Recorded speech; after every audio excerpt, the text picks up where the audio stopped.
వాళ్ళు ముందుగానే కొంత నివారించుకోకపోతే మన అమాయక పౌరులు ఇదే అవకాశం. తర్వాత శ్రీనివాస్ గారు మీరేం చెప్తారు? మసూద్ అజర్ హెచ్చరికలు గాని పాకిస్తాన్ కొనసాగిస్తున్న కాల్పులు గాని బ్రీఫ్ గా శ్రీనివాస్ గారు. బార్డర్ లో మనకి ఈ యొక్క కాల్పుల ఎక్స్చేంజ్ అనేటువంటిది మోస్ట్ కామన్ థింగ్ అండి. ప్రత్యేకించి 1990s లోను 2000s లోను ఇది చాలా ఎక్కువగా ఉండేది.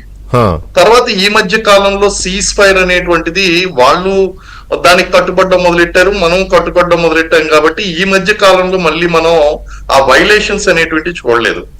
మళ్ళీ మనకి పహల్గామ్ ఇన్సిడెంట్ జరిగిన తర్వాత వాళ్ళు మళ్ళీ ఆ సీజ్ ఫైర్ ని ప్రాక్టికల్ గా వైలేట్ చేయడం, నిన్న ఆపరేషన్ సింధూర్ తర్వాత దాన్ని ఉధృతం చేయడం అనేటువంటిది జరిగిందండి. ఇటువంటి సమయంలో ఏం జరుగుతుందంటే ఈ బార్డర్ లో ఉండేటువంటి గ్రామాలు ఏదైతే ఉన్నాయో ఆ గ్రామాలు ఖచ్చితంగా ఇంపాక్ట్ అవుతాయండి. అందుగురించే లెఫ్టినెంట్ గవర్నర్ మనకి శ్రీనగర్ లెఫ్టినెంట్ గవర్నర్, అలాగే జమ్మూ కాశ్మీర్ యొక్క జమ్మూ లెఫ్టినెంట్ గవర్నర్ ఏం చేశారు అంటే కలెక్టర్స్ ని ఆ సరిహద్దు గ్రామాల్లో ఉన్నటువంటి వాళ్ళందరినీ కూడా వేకేట్ చేసి సేఫ్ ప్లేసెస్ తీసుకురండి అని చెప్పారండి.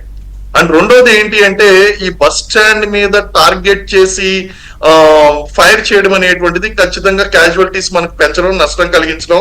అలాగే పాకిస్తానీ మీడియాలో ఏం చెప్పింది అంటే ఆపరేషన్ సింధూర్ కి ప్రతిగా 15 చోట్ల మేము అటాక్ చేసాం. ఆ అటాక్ చేయడం ఏంటండి ఈ యొక్క ఫైరింగ్ ఎక్స్చేంజ్, ఈ ఎక్స్చేంజ్ చూపించి మేము అటాక్ చేసాం అని చెప్పుకుంటుంది. అదేవిధంగా మౌలానా మసూద్ అజార్ ఏదైతే ఉన్నాడో ఆయన ఇచ్చినటువంటి హెచ్చరిక ఏదైతే ఉందో అది ఉగ్రవాద దాడులకు కూడా ప్రస్తుతం అంటే మనం ఏంటంటే ఏం చూస్తున్నాం అంటే ఫస్ట్ పాకిస్తాన్ ఏమన్నా మనకి ఎయిర్ స్ట్రైక్ చేయొచ్చా, లేకపోతే డిఫెన్స్ ఇన్స్టాలేషన్స్ మీద దాడి చేయొచ్చా, మన యొక్క పౌర ఆవాసాల మీద ఏమన్నా దాడి చేస్తుందా, ఇలాంటివి ఆలోచిస్తున్నాం అండి. కానీ మౌలానా మసూద్ అజార్ ఎవరైతే ఉన్నాడో ఆయన ఒక తీవ్రవాది, ఈయన స్లీపర్ సెల్స్ ని యాక్టివేట్ చేసేటువంటి అవకాశం ఉంది. అలాగే దేశంలో ఇంటర్నల్ గా కొన్ని టెర్రరిస్ట్ అటాక్స్ కూడా అయ్యేటువంటి అవకాశాలు ఉన్నాయండి. ఇప్పుడు కాకపోయినా సరే ఇది నడుస్తూ ఉంటుంది. అవును, రైట్. శ్రీనివాస్ గారు ఒక్క నిమిషం అండి. సంజయ్ గారు, ఫైనల్ గా ఈ ఆపరేషన్ సింధూర్ ద్వారా భారతదేశం ప్రపంచ దేశాలకి పాకిస్తాన్తో పాటు పాకిస్తాన్, చైనా వీటితో పాటు ప్రపంచ దేశాలకి ఇచ్చిన సిగ్నల్ ఏంటి? చాలా క్లియర్ సిగ్నల్ అండి. ఒక నిమిషం ఆగి ఆలోచిస్తే మనం మన భౌగోళికంగా ఎక్కడ ఉన్నామని.